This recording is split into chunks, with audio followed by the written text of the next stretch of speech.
Right Neelima Yuvagalam పాదయాత్ర నేటితో ముగియబోతోంది. పాదయాత్ర మొదలుపెట్టిన దగ్గర నుంచి కూడా ప్రభుత్వం నుంచి చాలా ఆటంకాలు సృష్టించే ప్రయత్నం చేశారు. అయినా కానీ మొక్కబోని దీక్షతో ఈ పాదయాత్ర మొత్తం కొనసాగిన పరిస్థితి కనిపించింది. ప్రజల సమస్యలు తెలుసుకోవడం, వాళ్ళతో మమేకమవుతూ ముందుకు కదలడం, వాళ్ళకు నెక్స్ట్ ప్రభుత్వం టీడీపీ వచ్చిన తర్వాత ఏం చేస్తారో చెప్తూ వెళ్ళడం, ఇవన్నీ కూడా చేసిన పరిస్థితి. ప్రభుత్వం ఏదైతే పూర్తిగా అవలంబిస్తున్న విధానాలు ఈ పాదయాత్రనైతే చాలాసార్లు కూడా అడ్డుకునే ప్రయత్నం చేసింది. అరెస్టులు చేసే ప్రయత్నం చేశారు, మైకులు కట్ చేశారు, చివరికి స్టూళ్లు కూడా ఎత్తుకుపోయిన పరిస్థితి పోలీసుల ద్వారా కనిపించింది.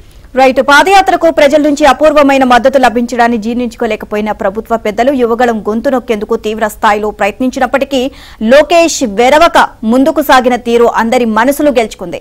చిత్తూరు జిల్లాలో ఆయన ప్రచార వాహనాన్ని, మైకు సెట్లు, చివరకు స్టూల్ను కూడా పోలీసులు తీసుకువెళ్లిపోయారు. భీమవరం, ఉంగుటూరు, గన్నవరం, నూజివీడు నియోజకవర్గాల్లో ముష్కర మూకలు పోలీసులు కలిసి పసుపు సైనికులను రెచ్చగొట్టి తిరిగి వారిపైనే తప్పుడు కేసులు బనాయించినప్పటికీ లోకేష్ వెనుకడుగు వేయకుండా ముందుకు సాగడం టీడీపీ శ్రేణుల్లో స్థైర్యాన్ని నింపింది. 40 మంది యువగళం వాలంటీర్లపై నాన్ బెయిలబుల్ కేసులు పెట్టి రాజమండ్రి జైలుకు పంపించిన గన్నవరం నియోజకవర్గంలో విదేశాల్లో ఉన్న వారితో సహా 46 మంది కీలక నాయకులపై తప్పుడు కేసులు పెట్టి వేధింపులకు గురి చేసిన లోకేష్ ఇసుమంతైనా బెదరకుండా సాగుతూ కేడర్కు భరోసాను కల్పించారు.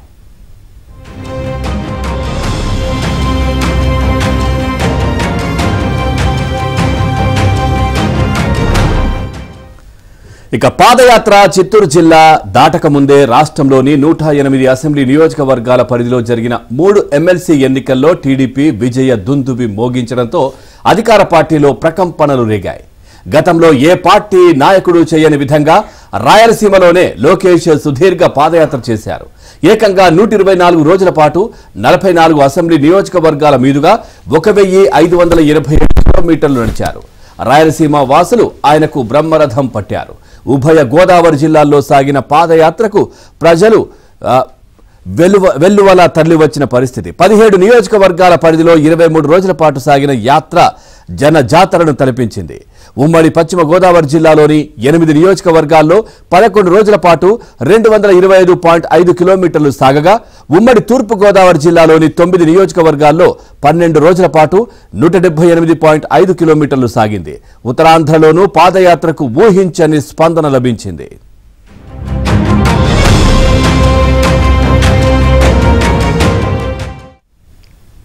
నిజానికి యాత్రను శ్రీకాకుళం జిల్లా ఇచ్చాపురం వరకు నిర్వహించి అక్కడ ముగింపు సభ ఏర్పాటు చేయాలని భావించినప్పటికీ తాజా రాజకీయ పరిణామాల నేపథ్యంలో విశాఖపట్నం జిల్లా అగ్గనంపూడి వద్దే ముగిస్తున్నారు. ఉమ్మడి విశాఖ జిల్లాలో 7 రోజుల పాటు 113 కిలోమీటర్ల మేర పాదయాత్ర సాగింది. పాదయాత్రలో లోకేష్ పదునైన ప్రసంగాలతో పార్టీ శ్రేణులను ఉత్తేజపరిచారు. ఇప్పటి వరకు 97 నియోజకవర్గాల్లో 70 బహిరంగ సభల్లో ప్రసంగించిన ఆయన సీఎం జగన్ పాలనా వైఫల్యాలను, దోపిడీ విధానాలను ఎండగట్టారు. ప్రతి సభలో ఆయా నియోజకవర్గాల ఎమ్మెల్యేలు చేస్తున్న అవినీతిని ఆధారాలతో బట్టబయలు చేస్తూ అధికార పార్టీ నేతలకు ముచ్చెమటలు పంటించారు. సెల్ఫీ ఛాలెంజ్ పేరుతో టీడీపీ హయాంలో చేపట్టిన ప్రాజెక్టులు, వాటి విజయ గాథలు, వైసీపీ ప్రభుత్వ వైఫల్యాలను ఎత్తి చూపించడం, అదే సమయంలో టీడీపీ 5 ఏళ్లలో చేసిన అభివృద్ధిని ప్రజల్లోకి బలంగా తీసుకువెళ్లగలిగారు. వినూత్న రీతిలో క్యాడర్కు, ప్రజలకు దగ్గరయ్యేందుకు చేపట్టిన సెల్ఫీ విత్ లోకేష్ కార్యక్రమానికి విశేష స్పందన లభించింది. 226 రోజుల సుదీర్ఘ పాదయాత్రలో 3.5 లక్షల మందికి పైగా అభిమానులతో లోకేష్ సెల్ఫీలు, ఫోటోలు దిగారు. యువ నేతతో సెల్ఫీలు, ఫోటోలు దిగిన వారికి వాటిని స్కానింగ్ చేయించి ఫేస్ రికగ్నిషన్ టెక్నాలజీ ద్వారా వారి ఫోన్లకే చేరేలా ఏర్పాటు చేశారు. ఇందుకోసం ప్రత్యేకంగా సిబ్బందిని నియమించి ఎప్పటికప్పుడు ఫోటోలను అప్లోడ్ చేశారు.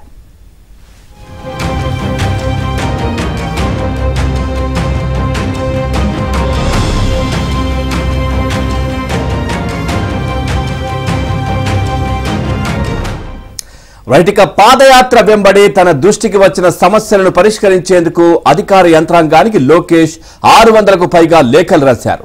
పాదయాత్ర 100 కిలోమీటర్లు పూర్తయిన ప్రతి చోట ఒక శిలాఫలకాన్ని ఆవిష్కరిస్తూ తాము అధికారంలోకి వచ్చిన వెంటనే అక్కడ అభివృద్ధి కార్యక్రమాలు చేపడతామని హామీ ఇచ్చారు.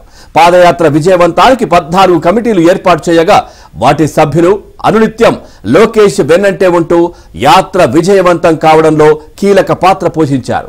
యువగళం ప్రధాన కోఆర్డినేటర్ కిలారి రాజేష్ పై సిఐడి పోలీసులు తప్పుడు కేసులు నమోదు చేసినా ఆయన ధైర్యంగా ఎదుర్కొని పాదయాత్రను విజయవంతం చేయడంలో సఫలీకృతమయ్యారు. పాదయాత్రలో భాగంగా లోకేష్ ఇచ్చిన అనేక హామీలు ఆయా వర్గాలకు భరోసాను కల్పించాయి. కులాలు, కార్పొరేషన్ల వారీగా ప్రజల ఆర్థిక, సామాజిక ఇబ్బందులను పరిగణలోకి తీసుకుని అధికారంలోకి వచ్చిన వెంటనే వాటి పరిష్కారానికి కృషి చేస్తామని హామీ ఆయా వర్గాలు టీడీపీ వైపు మొగ్గేలా